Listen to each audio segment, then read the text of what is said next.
들어봤을 텐데요. 클레멘트 스톤이라고 하는 사람이 이런 말을 했어요. 마음이 바뀌면 행동이 바뀐다고 합니다. 행동이 바뀌면 습관이 바뀐다고 하지요. 습관이 바뀌면 인격이 바뀐다고 합니다. 나아가 인격이 바뀌면 뭐가 바뀌어질까요?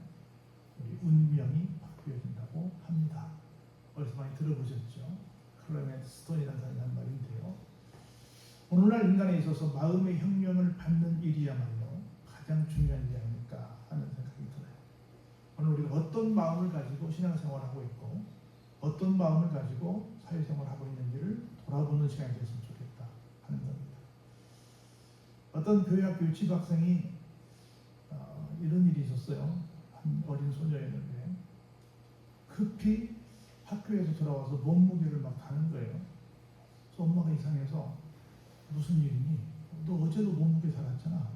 오늘 또 와서 왜 몸무게를 달았어? 그랬더니 엄마 나 오늘 아침에 예수님께 내 마음을 바쳤어.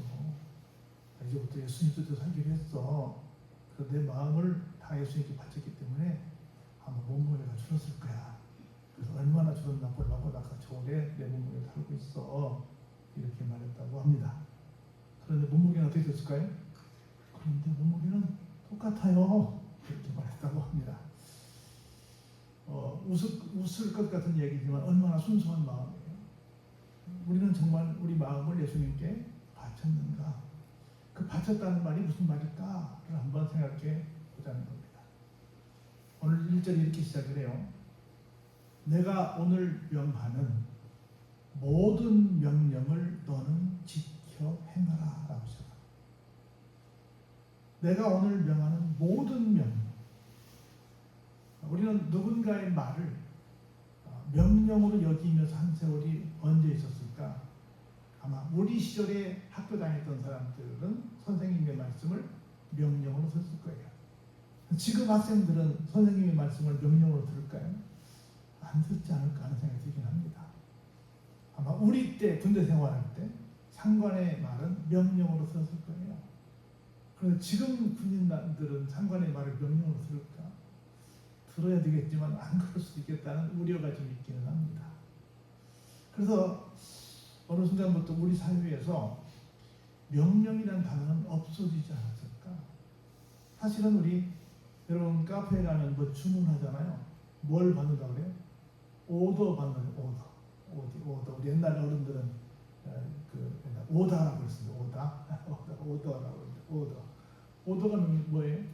명령이잖아요. 오더를 받는다. 그래서 주문을 받지 뭐 명령을 받겠어요. 명령이란 단어는 아마 우리 사회 속에서 사라지지 않았나 하는 생각을 좀 해봅니다. 심지어 누구의 말씀까지도 하나님의 말씀까지도 명령으로 여기지 않는다. 명령은 뭐겠어요? 반드시 지켜야 될 일이죠. 그렇죠? 명령이라고 하는 것은 내가 싫어도 해야 되는 거죠.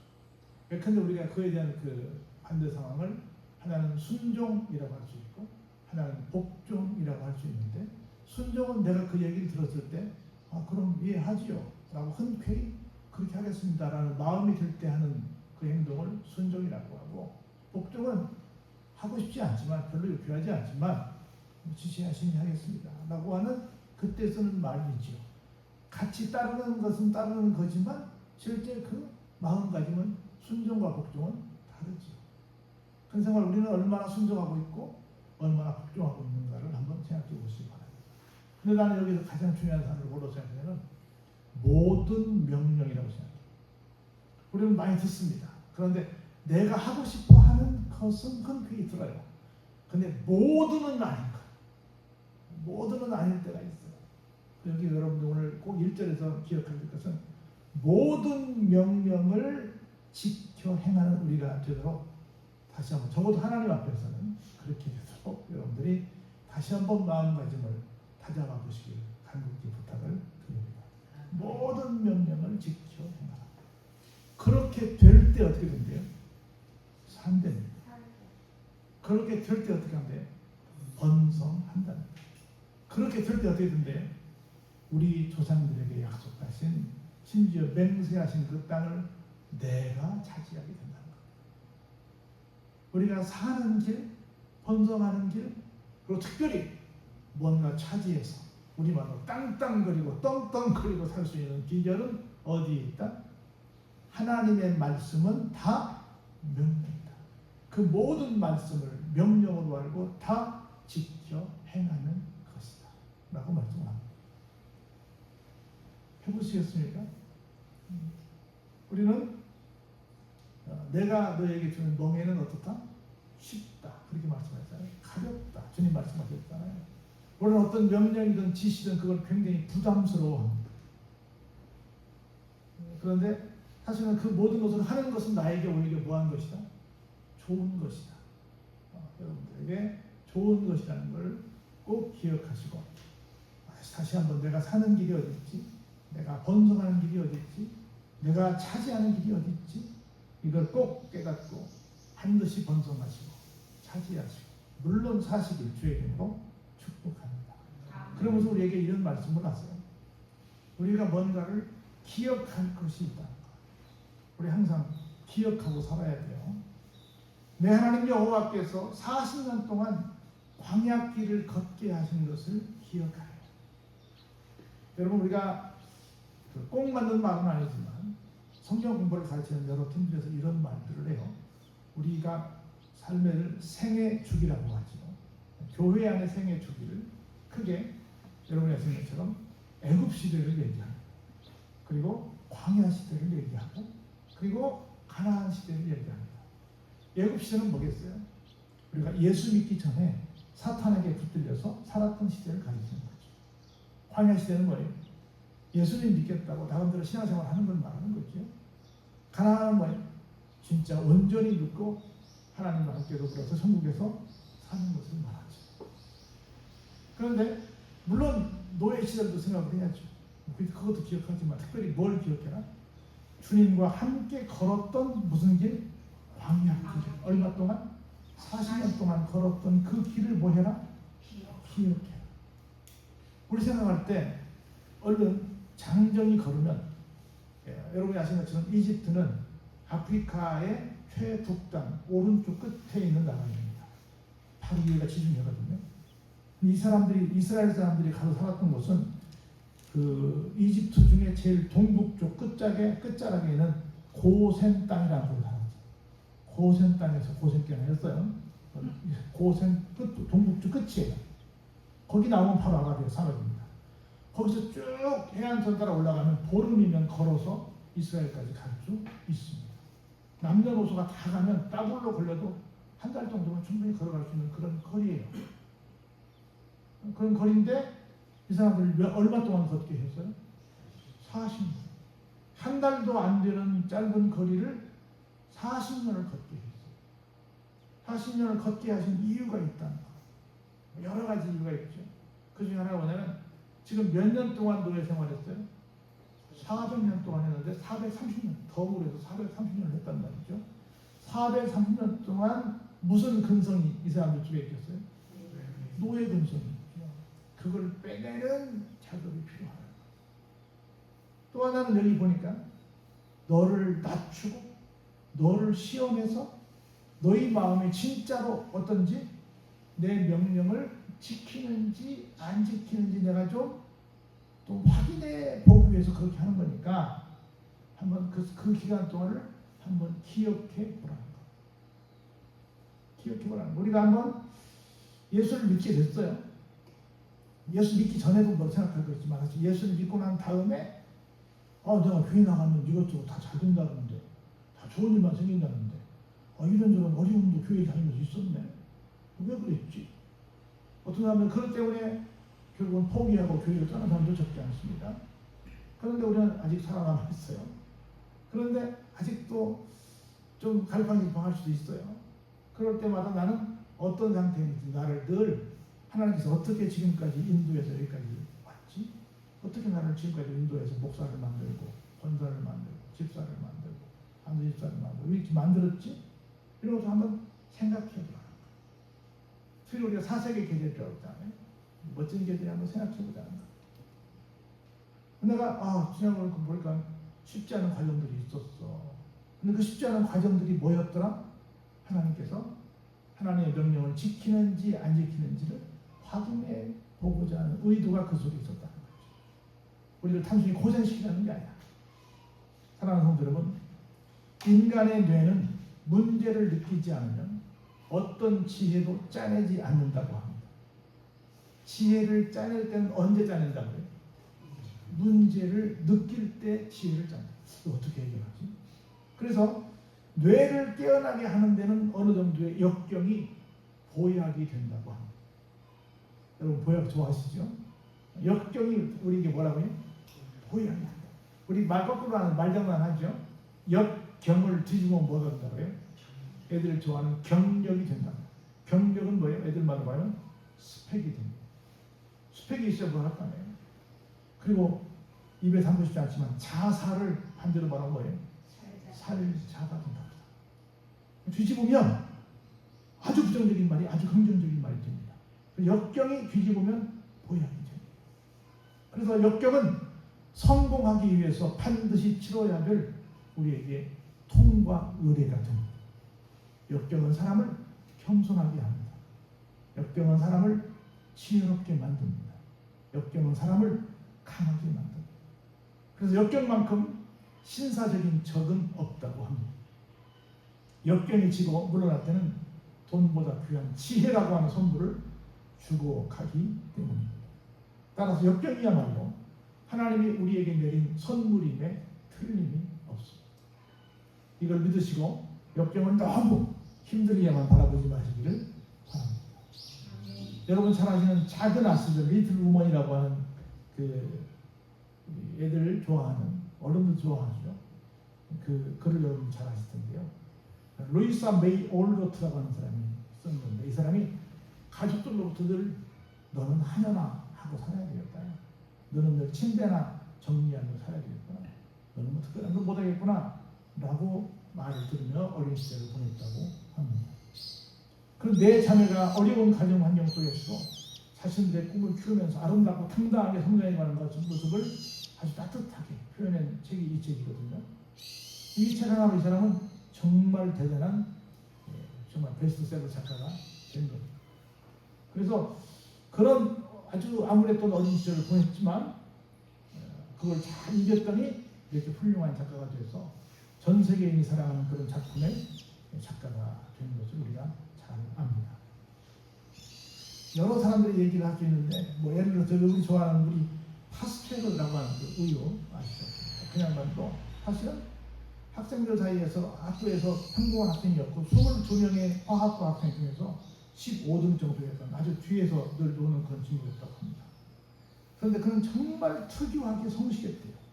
그래가지고 유기체와 발효의 조절을 잘 설명해서 정말 박테리아를 연구하고 뭐 광견병, 디프테리아, 탄저병 이런 것들을 통해서 인류사에 굉장히 큰 공헌을 한 사람이 되었던 거예요. 어떻게 했더니 남들이 자기를 별로 좀 탁월한 사람이 아니라고 해도 끝까지 성실하게 역경을 견뎌냈더니 역사상 가장 위대한 생물학자라고 하는 그런 별명을 얻게 된 사람이 된 겁니다. 그래서 우리가 뭐 나는 이런 사람이야, 나는 뭐 공부도 못했어, 나는 뭐 했어 이런 것이 아니라 그런 것들이 결국은 나에게 새로운 길을 주는 그런 중요한 역사가 이루어지는 하나의 계기가 될 수도 있다. 볼까요? 3절에 계속 반복을 합니다. 너를 낮추십니다. 너를 줄이게 하십니다. 또 너도 알지 못하고 조상들도 알지 못했던 만나를 너에게 먹이신 이유가 있다는 거예요. 뭐라고요? 첫 번째는 내가 하나님의 명령을 지키는지 안 지키는지 우리의 마음을 보기 위해서. 두 번째는 뭐라고요? 사람이 떡으로만 사는 것이 아니고 하나님의 입에서 나오는 모든 말씀으로 사는 줄을 알게 하려고 그러셨다. 우리 신팔삼이라고 있잖아요. 한번 해볼까요? 신팔삼. 신명기 8장 3절. 이게 어디서 나왔어요? 여러분이 아시는 예수님께서 40일 동안 금식기도 하신 다음에 돌덩이로 떡덩이를 만들라고 얘기할 때 이 말씀을 인용했죠. 사람이 떡으로만 사는 게 아니야. 하나님 말씀으로 사는 거야 라고 마귀를 대적할 때 첫 번째 말씀으로 응징했던 그 말씀이 바로 이 말씀입니다. 그래서 이건 목사 보시고 때는 신팔삼으로 해요. 신명기 8장 3절. 여러분이 독서고시 하나 문제 맞춘 거예요. 신명기 8장 신팔삼. 뭐라고? 첫 번째 우리가 하나님 앞에 하나님 말씀의 명령을 하나님의 말씀을 명령으로 알고 지키는지. 두 번째는 뭐라고요? 우리가 사는 것은 하나님의 말씀으로 사는 것이지 떡으로 사는 것이 아니다라는 걸 깨닫게 하기 위해서 그렇게 하셨다. 여러분 보세요. 이 40년 동안에 어떻게 하나님께서 도와주셨어요? 그 사람들은 힘들게 빠르면 보름이면 갈 길을, 늦으면 한 달이면 갈 길을 그렇게 힘들게 갔다고 생각했는데 하나님이 어떻게 그들을 보호하셨는가 볼까요? 40년 동안에 어떻게 했어요? 의복이 헤어지지 아니했어요. 내 발이 부르트지도 아니했어요. 뭐 여러분 그 얘기는 하나 아시죠? 여러분 신발 하나 사면 보통 얼마나 신으세요? 제가 언젠가 누구한테 신발 선물을 하나 받아가지고 잘 모셔뒀어요. 그래서 이때쯤 신어봐야지라고 신어보려고 한번 쓱 꺼냈더니 전체가 와르르 다 부서지더라고. 산산조각 나버리더라고. 곰팡이가 없어가지고 그냥 다 부러져. 그냥 신지 않고 아껴뒀던 건데 완전히 그냥 후루룩 부러져 버렸어. 그래서 그냥 그대로 버렸던 기억이 있습니다. 보통 신발 하나 신으면 얼마나 신으세요? 저는 개인적으로 오래 신습니다. 저는 개인적으로 지금 한 40년 정도 입는 양복도 있어요. 40년 정도 저는 그런 입고 있는데 지금 옷들은 좋은 것 같아요. 그런 신발도 이상한 신발도 붙였지만 오래 되긴 합니다. 근데 이 사람들은 왜 그랬을까? 참고로 말씀드리면 이 사람들이 나와서 중간에 뭘 만들었죠? 성막을 만들었죠. 그때 여러 가지 천으로 겹겹이 이 천막을 씌우죠. 성막을 우리가 천막은 천막이니까. 근데 그 어마어마한 뜨거운 태양을 견디기 위해서는 보통 천막은 돼서 안 되겠어요? 안 되죠. 그래서 여러분 아시는 것처럼 우리 비닐하우스도 기가지가 몇 년가요? 한 2, 3년, 몇 년이면 다 그냥 다시 해야잖아요. 우리는 그렇게 뜨거운 열사의 나라도 아닌데 여기도 그런 사막은 얼마나 더 하겠어요. 근데 그때 그들이 자기들의 신발 자재로 가져온 단단한 그 가죽을 어떻게 했어요? 성막지는 내놨죠. 그걸로 성막을 만들었어요. 그런데 하나님께서 어떻게 하셨어요? 그들의 신발을 책임져 주셨어요. 우리는 내놨는데 한 번 내놨는데 그게 유효기간이 얼마 갔어요? 40년을 가는 거예요. 응? 신발을 통해서 발이 부러뜨지도 않게 보호해 주셨다는 겁니다. 그럼에도 불구하고 하나님께서는 어떤 분이신지 볼까요? 사람이 그 아들을 징계하는 것처럼 하나님께서도 너희를 징계하시는 분으로 마음에 늘 생각해라는 것. 징계의 목적이 어디 있겠어요? 단순히 화난다고 혼내려고 징계하실까요? 어떤 부모가? 아니죠. 잘못된 것을 바로잡고 바로 가게 하기 위해서 징계하는 거지요. 안 그러겠어요? 그것처럼 누구도 그렇게 하신다고요? 하나님께서도 그렇게 하신다. 그런 거로 내 하나님 여호와의 명령을 지켜 그의 길을 따라가며 그를 뭐해라? 경외해라 라고 말씀을 하는 거예요. 한 번 공자가 세상을 한 바퀴 돌면서 이렇게 탄식했습니다.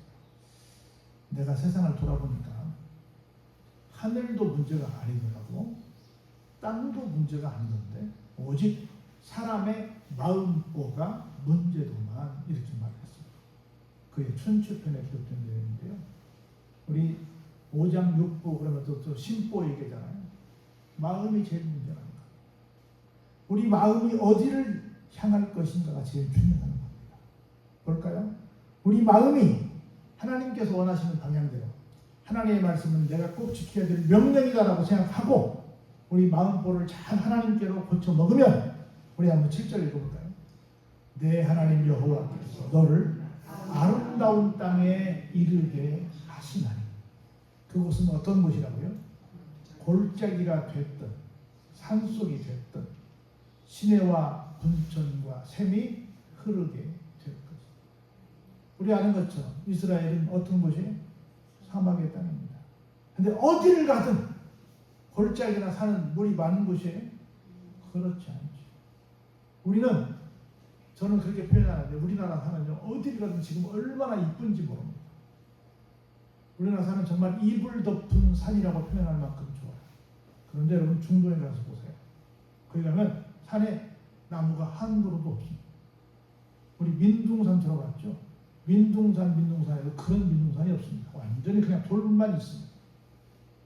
그러면 산에 뭐가 나무가 있고 뭐가 좀 비가 왔을 때 이슬이 내렸을 때 좀 머금을 수 있어야 거기서 물이 흐를 거 아니에요. 거기 계곡이 있을 거 아니에요.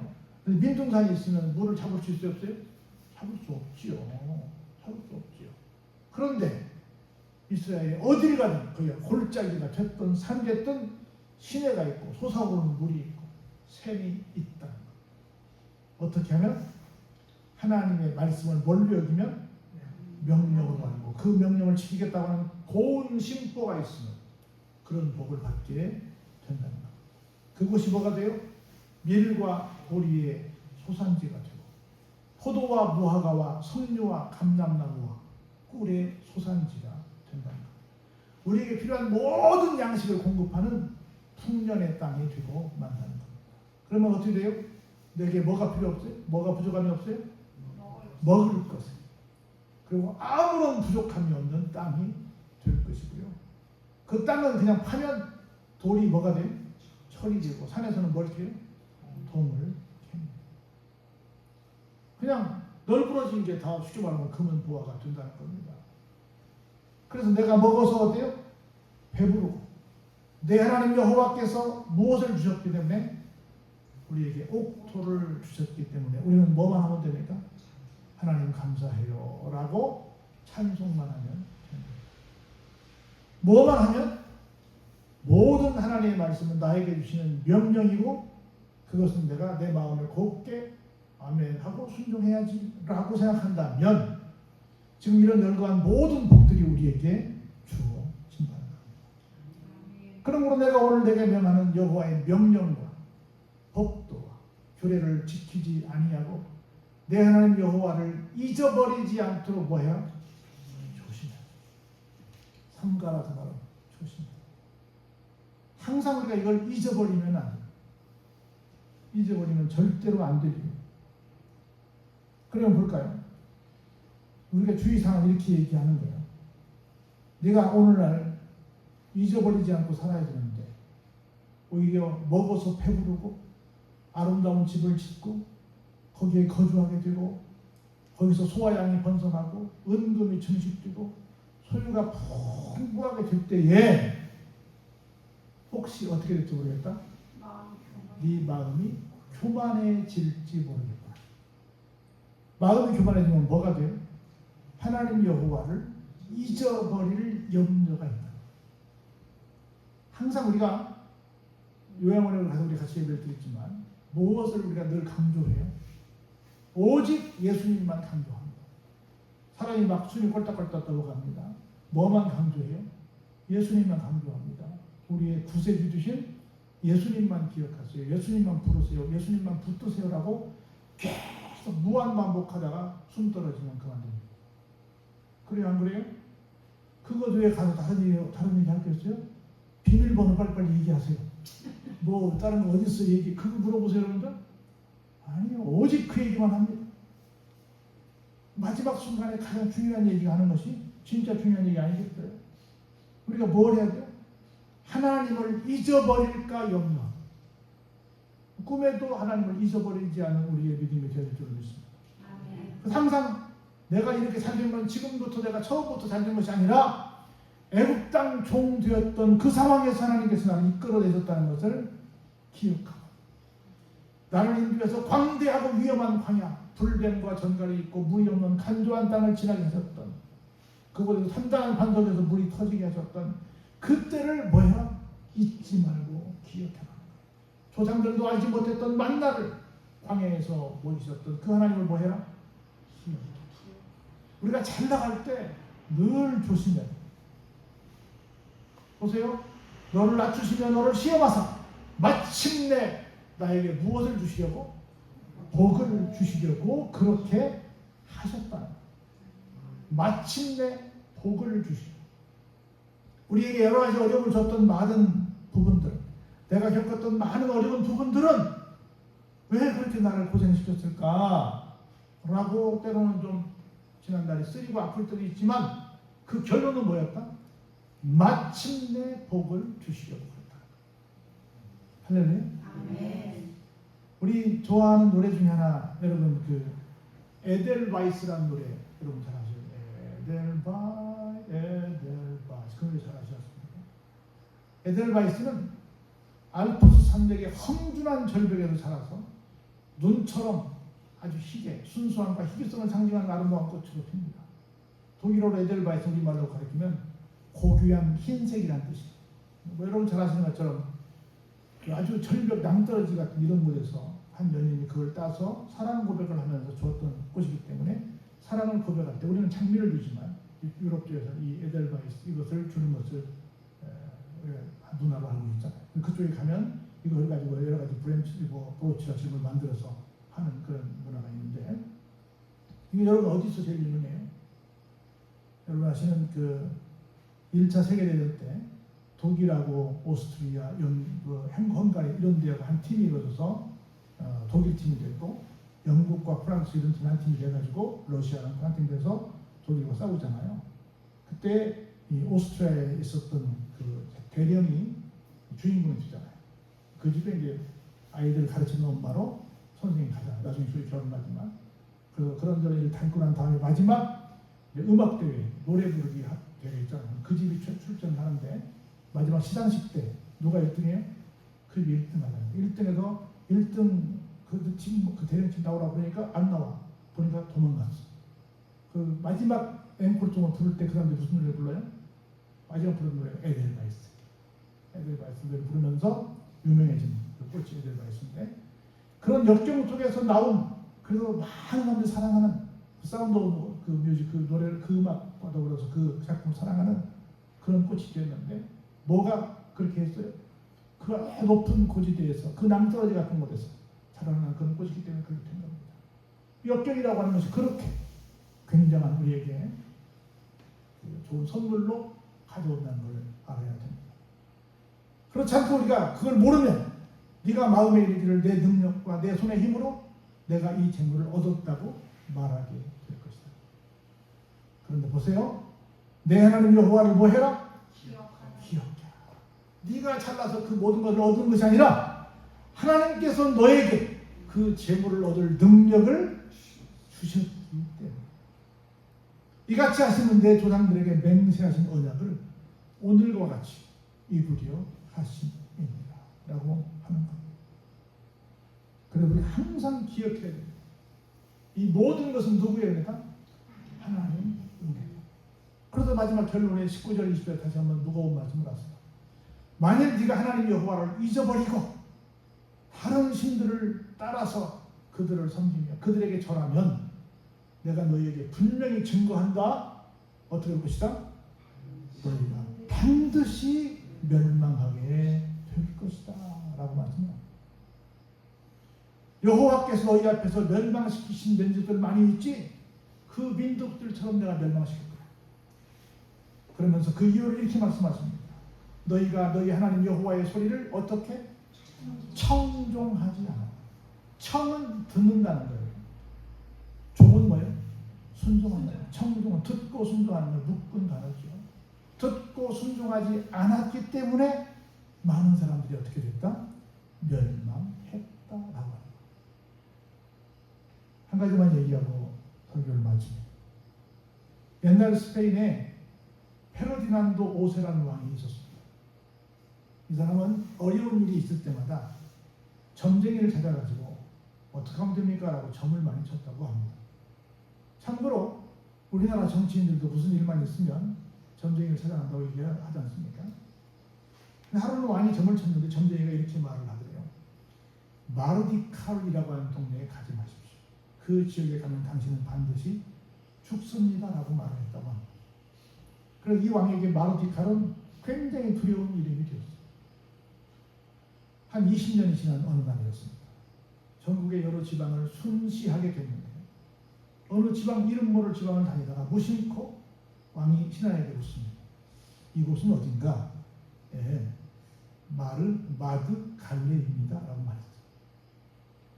그런데 갑자기 이 사람이 헷갈렸던 거예요. 아까 분명히 점쟁이 어디 가지 말라고 했어요?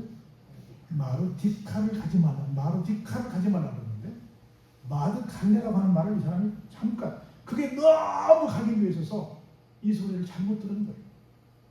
갑자기 두려움에 쌓여서 살던 이 사람은 어떻게 했어요? 갑자기 아무런 지병도 없어도 건강해서 분명히 순시를 나갔는데 앓기 시작합니다. 신하들이 깜짝 놀라가지고 막 원인을 찾게 됩니다.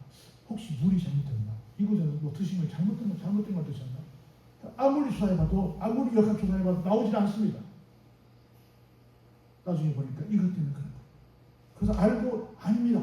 정정하려고 이곳은 그 마르디칼이 아닙니다. 여기는 다른 곳이 마드갈레예요 라고 말하려고 했는데 이것이 결론이 나라고 했는데 왕은 어떻게 죽었습니다. 공포가 그를 죽게 한 겁니다.